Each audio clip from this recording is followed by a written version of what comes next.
ও রে, একটু শোনেন আপনারা হাওয়ার শব্দটা। উনি ওনার FZS বাইকটা রাইড করতে করতে সামনের দিকে যাচ্ছেন। আর 1995 সালেরটা পরিপূর্ণ বাইকে আমি ভ্রমণ করি। তাহলে আপনারা চিন্তা করেন 95 সাল আর এখন চলে 25 সাল। বয়স আমার 1960। পুরো রাস্তা জ্যাম করে কাদার মধ্যে একজন অ্যাক্সিডেন্ট করছে। নরসিংদী শহরের মধ্যে রাস্তার যথেষ্ট অবস্থা খারাপ। আমার হাতের সাইডে যে গাছটা, এই গাছটা যদি লক্ষ্য করে দেখেন, তুমি কি এর আগে কখনো লটকন বাগান দেখছো বা লটকন গাছ দেখছো বা এইভাবে যে লটকন ধরে আছে এটা দেখছো কখনো?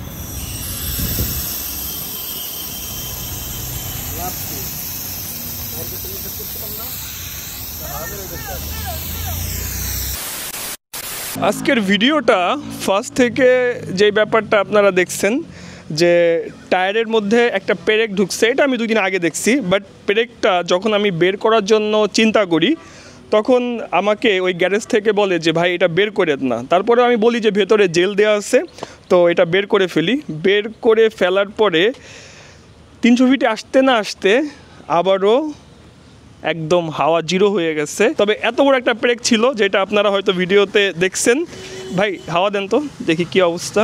হাওয়া কি বেরোচ্ছে? তীব্র জোরে বেরোতেছে না? ও রে, একটু শোনেন আপনারা হাওয়ার শব্দটা। ভাই এখন এখানে আমি কি করণীয়, মানে কি করতে পারি বলেন তো? জেল দেয়া ছিল কিন্তু বড় জেল ভরতে হবে। তো পূর্বাচলে এসে ছোটোখাটো একটা প্যারা খেয়ে গেছি। তবে হ্যাঁ, ভাগ্যটা একটু ভালো যে একটা সার্ভিস সেন্টার পাইছি যেখানে থেকে হাওয়া দেওয়ার পরে আবারও হাওয়াটা বের হচ্ছে। তো ভাই দেখি আপনার কাছে কি জেল আছে। এখন ভাই আমাকে সেভ করবে কোনটা একটু দামের মধ্যে? এটা কি? আচ্ছা ওকে, এখন 100% কাজ করবে না। এটা দাম কত? 400 টাকা এই জেলের দাম। যে জেলটা ফার্স্টে দেখি ওইটা এখন আর দিচ্ছি না, কারণ ওইটা দেওয়ার জন্য নাকি ফুল চাকাটাকে খুলতে হবে অ্যান্ড একটা সময়ের ব্যাপার, অলমোস্ট 1-1.5 ঘন্টার উপরে সময় লাগবে। এখন নর্মাল একটা জেল এইটা দিচ্ছি, কারণ অলরেডি ভেতরে কিন্তু জেল আছে। আমার মনে হয় এই জেলটা দেওয়ার পরে আশা করি সমস্যাটা দূর হয়ে যাবে।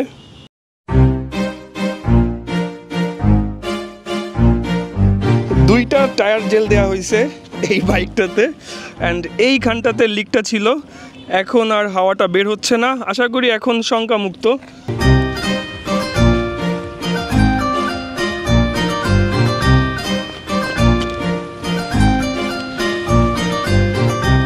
হে এভরিওয়ান, আই হোপ সবাই ভালো আছেন অ্যান্ড আমিও ভালো আছি। আমার লাস্ট যে ক্লিপটা দেখছেন এই ক্লিপটা ছিল হচ্ছে গতকালকের। আমার সাথে যে ব্যাপারটা হয়, মানে আমার বাইকের টায়ারের সাথে যে ব্যাপারটা হয়, এই ব্যাপারটা আপনাদেরকে শেয়ার করার জন্য ট্রাই করি আজকে। এখনও কিন্তু পূর্বাচলের এই লেক পাড়টাতে দাঁড়িয়ে দাঁড়িয়ে গুড়ি গুড়ি বৃষ্টির যে ফিল, এইটা নেওয়ার জন্য ট্রাই করতেছি। কারণ লাস্ট 3-4 দিন ধরে কন্টিনিউ বৃষ্টি গুড়ি গুড়ি চলতেছে ঢাকা শহরের মধ্যে। বাইকটাকে ওয়াশ করলে আবারও বৃষ্টিটা শুরু হয়ে যাচ্ছে। গতকালকেও কিন্তু রোদের দেখা পাইছি। আর আজকে কেন পূর্বাচলে আসছি এইটারও কারণ আছে। জাস্ট এখানে শর্ট একটা ব্রেক দিছি, এতটাই বৃষ্টি যদি আপনারা একটু লক্ষ্য করে দেখেন তাহলে হয়তো বুঝবেন যে আমার ফুল ড্রেস কিন্তু ভেজা। আজকে পূর্বাচল দিয়ে যাচ্ছি নরসিংদীর দিকে। অনেক দিন নরসিংদীতে যাওয়া হয় না, অনেক দিন বলতে লাস্ট 2 বছরও নরসিংদীতে যাই নাই। নরসিংদীতে যাচ্ছি আমার ছোট খালার বাসায়। আর এই যদি ব্যাগ ট্যাগের অবস্থা দেখেন তাহলে হয়তো বুঝবেন যে আমার সাথে আরও একজন আছে। তো আমরা দুইজনেই এই বৃষ্টিতে ভিজতে ভিজতে যাচ্ছি নরসিংদীতে। হয়তো রোডের মধ্যে আপনাদের সাথে কোনো মোটো ব্লগ বা তেমন কোনো কিছুই করা হবে না, কারণ এই যে বৃষ্টিটা, আমার মনে হয় এই বৃষ্টিটা থামবে না। আর পূর্বাচল ডে বাই ডে না অনেক বেশি সুন্দর হয়ে যাচ্ছে। অ্যান্ড এইখানে এখন জাস্ট 1 কাপ চা খাবো আর 5-10 মিনিটের মধ্যে রাইডটা শুরু করে দিব। অ্যান্ড যেহেতু বৃষ্টির মধ্যে রাইডটা করব, সেই ক্ষেত্রে আপনাদেরকে এইটাই বলতে পারি যে বৃষ্টির মধ্যে রাইডের যে ফিল, এই ফিল সাথে হচ্ছে কিছু ফুটেজ দেখতে দেখতে আমরা চলে যাব নরসিংদীর ঘোড়াশালে।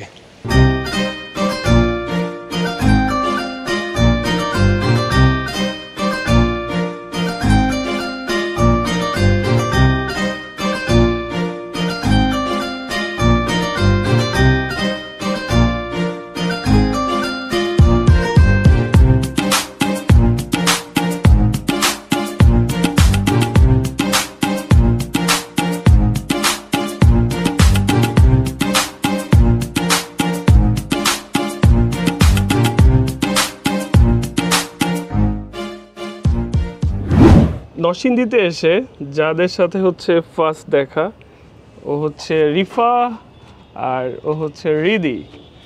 তো ওদের সাথে দেখা করার পরেই ভাবলাম যে একটু বৃষ্টিতে ভেজার দরকার, কারণ সারা রাস্তা যেভাবে বৃষ্টিতে ভিজছি ওইটা ছিল বাইকের উপরে, আর এখন হচ্ছে আমি 10 তলার উপরে।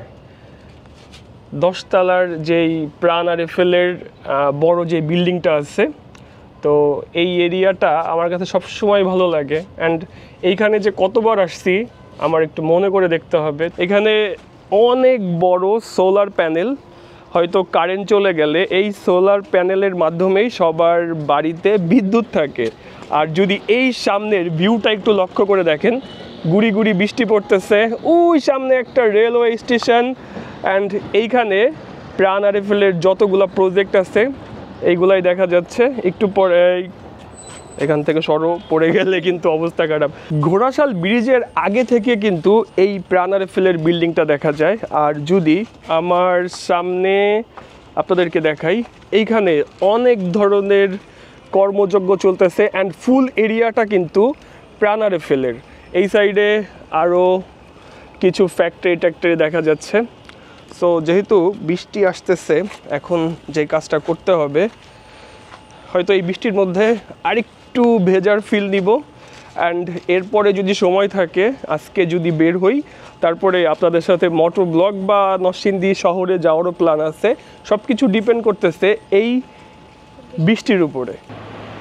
Good morning everyone, good morning from Ghorashal. Actually good morning হবার কথা ছিল, এখন কিন্তু গুড মর্নিং আর নাই। অলমোস্ট 1টা মতো বাজে। সকাল থেকে ওয়েট করতেছিলাম যে কখন বৃষ্টিটা থামে আর কখন একটু ঘুরতে বের হওয়া যায় নরসিংদীর দিকে। এখন কিন্তু একটু রোদের দেখা পাওয়া যাচ্ছে অ্যান্ড বৃষ্টিটাও থামছে। তো বাইরে বের হয়ে পড়ছি মোটামুটি। ওই দূরে যে পেছনের বিল্ডিংটা, ওই বিল্ডিংটাতেই হচ্ছে আসি। অ্যান্ড এখনকার ব্যাপারে যদি শেয়ার করি, এখন এইখান থেকে রওনা শুরু করে যাব একটু নরসিংদী শহরের দিকে। এখানে সান হেলথ কেয়ার, আর এই হচ্ছে আমার বাইকের অবস্থা দেখলেই হয়তো বুঝতে পারতেছেন যে কাদায় টোটালি পরিপূর্ণ হয়ে গেছে। এখানে কিন্তু টেস্টি ট্রিট, তারপরে রিগাল, ঔষধের ফার্মেসি, জিম, ওই সাইডে হচ্ছে প্রাণ আরএফএল স্কুল, সব কিছুই এই এরিয়াটাতে আছে। সুন্দর একটা এরিয়া, নিট অ্যান্ড ক্লিন, সাজানো গোছানো। একজন স্পেশাল মানুষের সাথে দেখা হবার কথা আছে।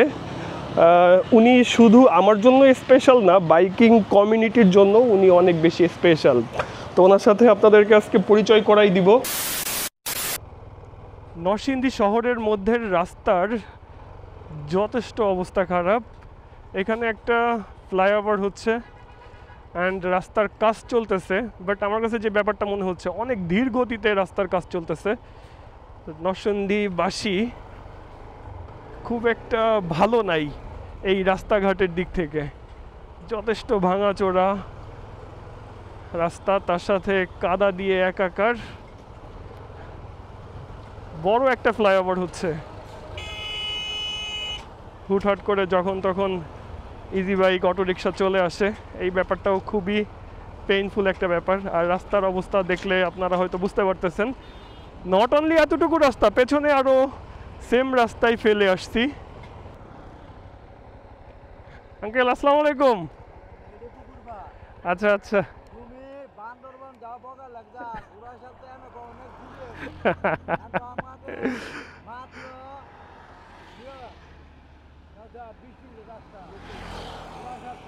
আঙ্কেল অনেক ভাঙাচোরা জ্যামজট, এই রাস্তার অবস্থা পুরো জঘন্য।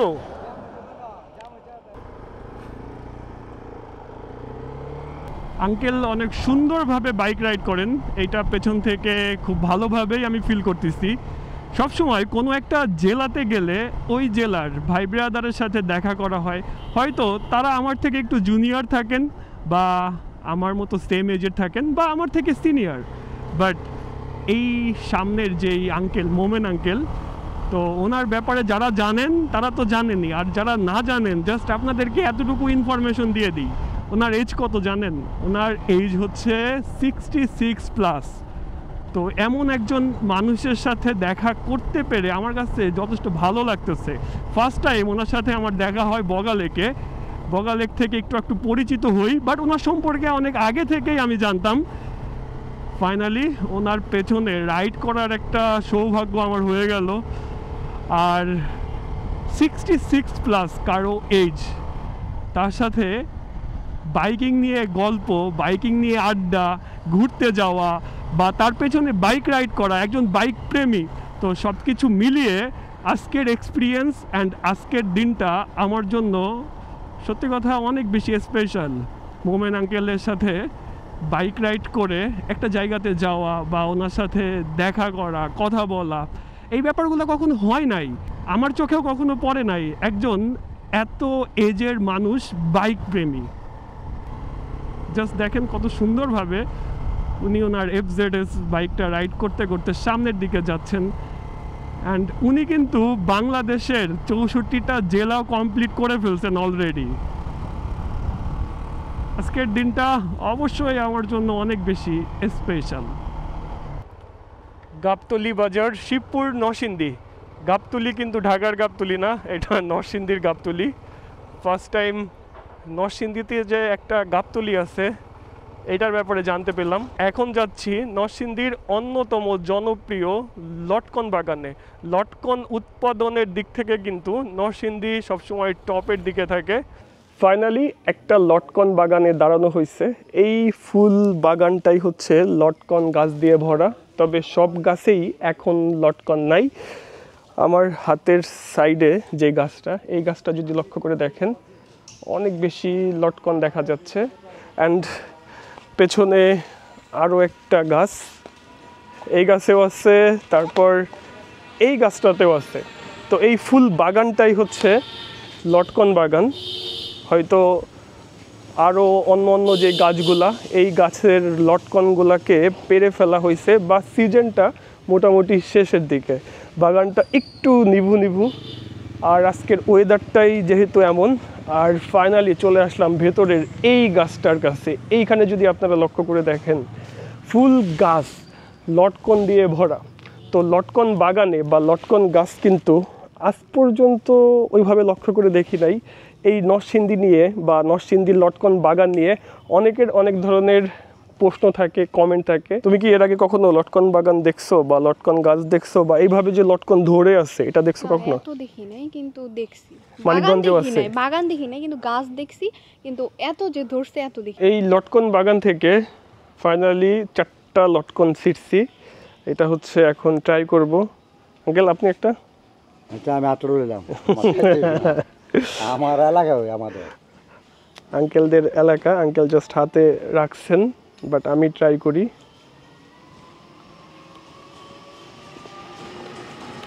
এটা কিন্তু সুপার মিষ্টি, আপনি খেয়ে দেখেন। আমি জানি, আমার বোনের বাড়ি এলাকা। আচ্ছা, আর আমার তো সব পরিচিত লোক।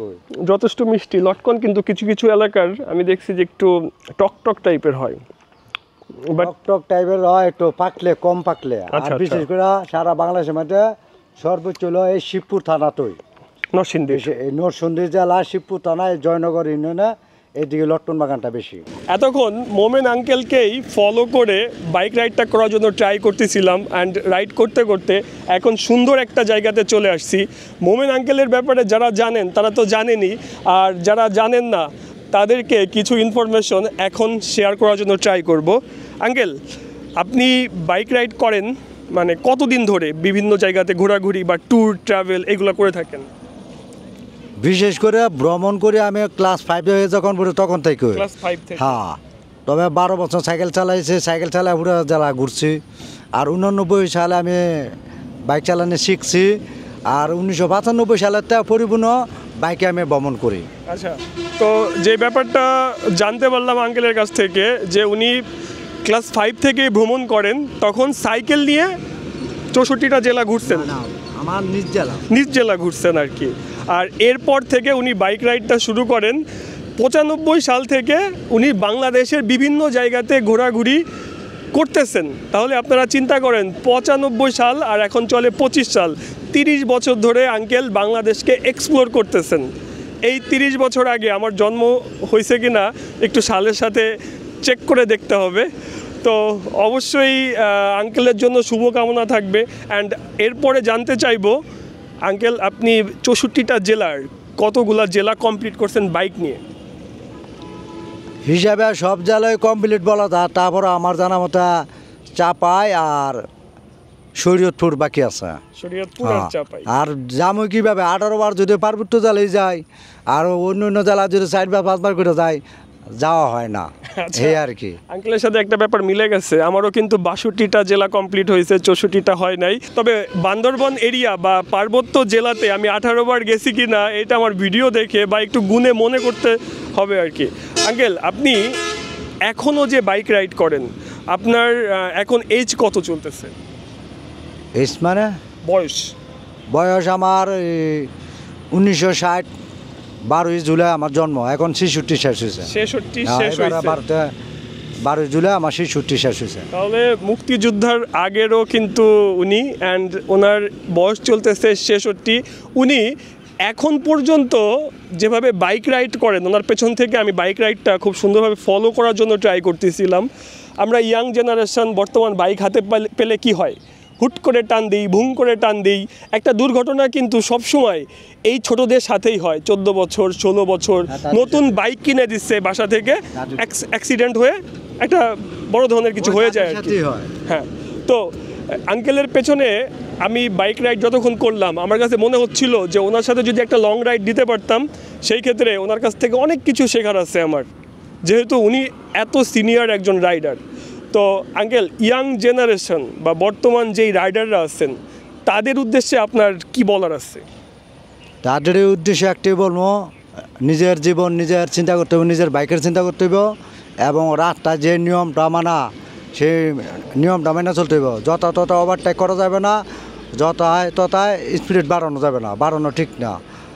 কারণ ধৈর্যের সাথে ধৈর্য অবলম্বন করে বাইক চালাইতে হবে। অধৈর্যশীল যদি বাইক ব্যবহার করে তাহলে একটা না একটা ক্ষতি করতে হইবই, এটি স্বাভাবিক। আমরা কিন্তু সবসময় হাইওয়েতে চলাচলের জন্য সেফটিটা মেনটেন করব, ফুল ফেস হেলমেট পরব, তারপর নিজেদের কথা চিন্তা করব, নিজের ফ্যামিলির কথা চিন্তা করব যে বাসায় আমার বাবা মা সবাই অপেক্ষা করতেছে। আমরা একটা ট্যুরে যাই বা যেখানেই যাই, তো আমাদের একটা চিন্তা থাকতে হবে যে বাসায় আমাদের জন্য ওয়েট করে আছে। ওনাকে ফেসবুক আইডিতে আমি রিকোয়েস্টও দিয়ে ওইখানে কমেন্ট করি যে আঙ্কেল আমার রিকোয়েস্টটা অ্যাকসেপ্ট করেন, যদিও আঙ্কেল আমার রিকোয়েস্টটা এখনও অ্যাকসেপ্ট করেন নাই। ফিল আপ হয়ে গেছে 5000 ফ্রেন্ড, মানে 5000 বাইকার, 6000। তো আমি দেখতেছি আমার এখন প্রায় 60 লোকে যেটি দিচ্ছে সবগুলি বাইকার। মানে আমি কারে বাদ দিব কারে রাখবো আমি বুঝতে পারতেছি না। তো বাইকারদেরকে বাদ দিয়ে আমাকে ঢোকানোর কোনো দরকার নাই। বাইকার করে ঢুকানোর পেছনটা আমি করতেছি, মাইনাস করতে পিছন থেকে। আচ্ছা, পেছন থেকে মাইনাস করে তারপরে আঙ্কেলের ফ্রেন্ড লিস্টে আমি হয়তো জায়গা পাবো। অ্যান্ড এইটাই কিন্তু সত্যি কথা যে আমি চিন্তা করছি এইবার নরসিংদীতে গিয়ে আমি আঙ্কেলের সাথে যেভাবেই হোক দেখা করব। ওনার নাম্বারটা পরে ম্যানেজ করে ওনাকে ফোন দিয়ে জাস্ট বলছি আঙ্কেল আপনার সাথে আমার বগালেকে দেখা হয়েছিল, অ্যান্ড এরপর থেকে এই কথাবার্তা শুরু। অ্যান্ড তারপরে ঘোরাঘুরি যে ব্যাপারটা, আঙ্কেলের মধ্যে এখনও যে একটা ইয়াং জেনারেশনের ভাইব আছে বলছি আমি, উনি কিন্তু ওনার কোনো কাজ দেখায় নাই বা ব্যস্ততা দেখান নাই, হয়তো ব্যস্ত উনি অনেক বেশি, তারপরে উনি ওইটাকে ম্যানেজ করে আমাকে যে একটু আমাকে যে একটু সময় ম্যানেজ করে দিচ্ছেন, এটার জন্যই আমি অনেক লাকি ফিল করতেছি। দিতে বাধ্য, কারণ এটা আমার কর্তব্য। কারণ আমি যেহেতু সারা দেশ ঘুরে আমার জন্য অনেকে অনেক হেল্প করে, এমন কোনো জেলা না ছেলেরা আমার হেল্প করে না বা সঙ্গে ঘুরে না। তো আমার এলাকায় একজন লোক আসবে বাচ্চা হিসাবে, ছোটো ভাই হিসাবে, বড় ভাই হিসাবে, আমি হেল্প করবো না, সাথে থাকবো না, এটা কী করে হয়? যার জন্য এটা আমি পারি না। বাইকাররা কিন্তু অনেক আন্তরিক হয়ে থাকে, এই ব্যাপারটা আমি আপনাদেরকে সবসময় শেয়ার করি। ধরেন কারো বয়স 18, কারো বয়স 20, কারো বয়স 24-26, এই বাইকারদের কাছ থেকে আপনি যেমন রেসপন্স পাবেন 40, 50, 60 এজের যেই বাইকাররা আছে বাংলাদেশে, ওনাদের কাছ থেকেও কিন্তু আপনি সুপার একটা রেসপন্স পাবেন, সাপোর্ট পাবেন। যে কোনো জায়গায় কোনো দুর্ঘটনা, কোনো বিপদ, যে কোনো ব্যাপারে ওনাদেরকে শেয়ার করার পরে আমার মনে হয় সব থেকে আগে এই বাইকারদের প্রয়োজনে বাইকাররা এগিয়ে আসে, একমাত্র বাইকারই এগিয়ে আসে। তো আজকের দিনটা স্পেশাল ছিল আমার জন্য, অ্যান্ড আঙ্কেলের সাথে অনেকটা টাইমই ঘুরলাম ফিরলাম, আড্ডা দিলাম, অ্যান্ড এখন ওনার কাজ আছে, ওনাকে হয়তো বিদায় দিয়ে দিব। আঙ্কেল ভালো লাগলো, ঠিক আছে, ধন্যবাদ। নেক্সট টাইম আপনার সাথে একটা লং রাইডের ইচ্ছা আছে আমার, যদি কখনো মিলে যায়, সেটা পাহাড়ে হোক, সিলেটে হোক, কক্সবাজারে হোক, ইনশাল্লাহ আমি আপনার সাথে থাকতে চাই। ঠিক আছে, আমিও চেষ্টা করবো তোমার রাখার জন্য। আর আপনি দীর্ঘজীবী হন, বাংলাদেশের বিভিন্ন জায়গাতে যেভাবে ঘুরতেছেন, দেখব যে আঙ্কেল আরও কন্টিনিউ ঘুরতেছে, বিভিন্ন জায়গায় এক্সপ্লোর করতেছে, অ্যান্ড আঙ্কেলের সাথে কষ্ট করে হলেও ফেসবুকে একটু অ্যাড হয়ে যাব। ঠিক আছে আঙ্কেল, ঠিক আছে, আল্লাহ হাফেজ। ফুল রাস্তাকে জ্যামজটে লক করে দিয়ে সমাবেশ চলতেছে। এই ব্যাপারগুলা বাংলাদেশ থেকে কোনো দিনই যাবে না। হাজার হাজার লোকজন জ্যামজটের মধ্যে দাঁড়াই রয়েছে, অ্যাম্বুলেন্স দাঁড়াই রয়েছে রোগী নিয়ে, আর তাদের সমাবেশ হচ্ছে আগে। এটাই বাংলাদেশ। অ্যান্ড এই ব্যাপারগুলা সংস্কার কি কোনো দলই কোনো দিন কি করবে? আমাকে দূর থেকে ইশারা দিয়ে দেখাচ্ছে যে বাম দিয়ে যাও, আর ডান সাইডে তাদের সমাবেশ, রাস্তাঘাট বন্ধ। আমি ডান দিয়েই যাব, কারণ সামনে দিয়ে টোটালি লক। পুরা রাস্তা জ্যাম করে কাদার মধ্যে একজন অ্যাক্সিডেন্ট করছে।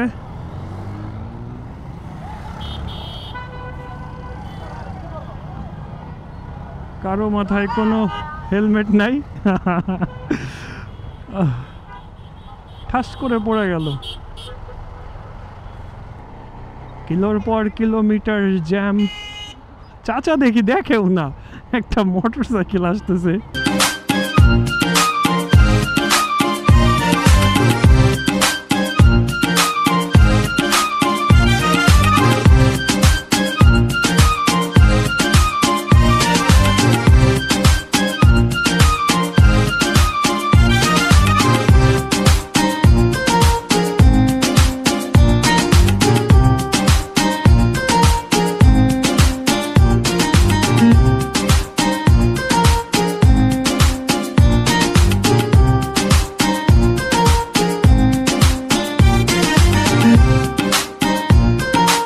বাসায় পৌঁছানোর পরে খাওয়া দাওয়া করে ফ্রেশ হয়ে আবারও সবাই মিলে একসাথে বের হয়ে পড়ছি। এখন চলে আসছি নরসিংদীর নাগরিকান্দিতে। আর এই যেই পার্কটা, এই পার্কটার এখন যেই ছাউনিটা আপনারা দেখতেছেন, আমার মনে হয় এখানে 1000-এর ওপরে ছাতা ইউজ করা হয়েছে। এই পার্কটার নাম হচ্ছে, আপনাদেরকে একটু দেখাই, গোল্ডেন স্টার পার্ক। তো নরসিংদীতে এমন একটা পার্ক যে আছে, আমার অ্যাকচুয়ালি আইডিয়ার বাইরে ছিল। পার্কটা দেখতে বেশ সুন্দর, সাথে যদি এমন টাইপের কিছু গেট টেট দেখা যায়। হ্যাঁ, এরকম পার্কে লাস্ট কবে আসছি আমার মনে করতে হবে, বাচ্চা কালে বা ছোটোবেলায় হয়তো একটু পার্কের ফিলগুলো নেওয়া হতো। অ্যান্ড আবারও একটা সুন্দর জায়গা। এইখানে আমার মনে হয় 2-3 হাজার ছাতা ইউজ করা হয়েছে। জাস্ট আপনারা একটু দেখেন, বিভিন্ন কালারের, ইয়েলো, তারপরে হচ্ছে পিঙ্ক, অ্যান্ড এই সাইডেও কিন্তু ব্লু কালারের দেখা যাচ্ছে। আর্টিফিশিয়াল এবং প্রাকৃতিক সৌন্দর্যে একটা লীলাভূমি এখানে ফুটে উঠেছে। যারা আসছে শুধু তারাই এটা উপভোগ করতে পারবে এই সুন্দর সময়, আর যারা আসে নাই তাদের জন্য আসলে একটা কষ্ট থাকবে যে না এখানে সুন্দর একটা জিনিস আমরা আসলে মিস করছি। আমার কাছে একটা ব্যাপারই মনে হয়েছে, যারা বিবাহিত বা যারা কাপল তারাই এসব পার্কে আসবেন, ভাই ব্রাদার এইসব পার্কে আসে কোনো লাভ নাই। না আসলে পার্ক সৌন্দর্যের জায়গা, ভাই ব্রাদার বোন সবাই আসতে পারবে, ঠিক বলে নাই। চলো যে যারা এখনো আসেন নাই এখানে চলে আসবেন, ভালো লাগবে, অনেক সুন্দর জায়গা, ঢাকা থেকেও খুব বেশি দূরে না, ঠিক আছে। এই পার্কে সপরিবারে আসছি, আমি বলি এই পার্কে কেন আসছি, কারণ আমি হচ্ছে বিয়ে করে ফেলেছি, এই একটা কারণ। আঙ্কেল কেন আসছে, কারণ এই যে দেখুন না এটা ঠিক আছে, যারা বিয়ে করে নাই তারাও আছে, আমাদের সাথে ব্যাচেলাররাও আছে, ঠিক আছে, যারা বাচ্চারাও আছে। হলো যে এই পার্কটা যে শুধু বিবাহিতদের তা না, ব্যাচেলাররাও আসতে পারবে। সুন্দর সুন্দর এখানে একটা দিঘি আছে, জলাশয় আছে, আপনারা নৌকা ভাড়া নিতে পারবেন, গুন্ডা বেসিস বা আওয়ার বেসিস নৌকা পাবেন, আপনারা নৌকা নিয়ে এনজয় করতে পারবেন। এই গোল্ডেন স্টার পার্কটা আমার কাছে বেশ ভালোই লাগছে, কারণ অনেক দিন পরে এমন পার্কে এসে একটু একটু ঘোরাঘুরি করতেছি, আড্ডা মারতেছি সবার সাথে, আর সবাই কিন্তু ফ্যামিলি মেম্বার।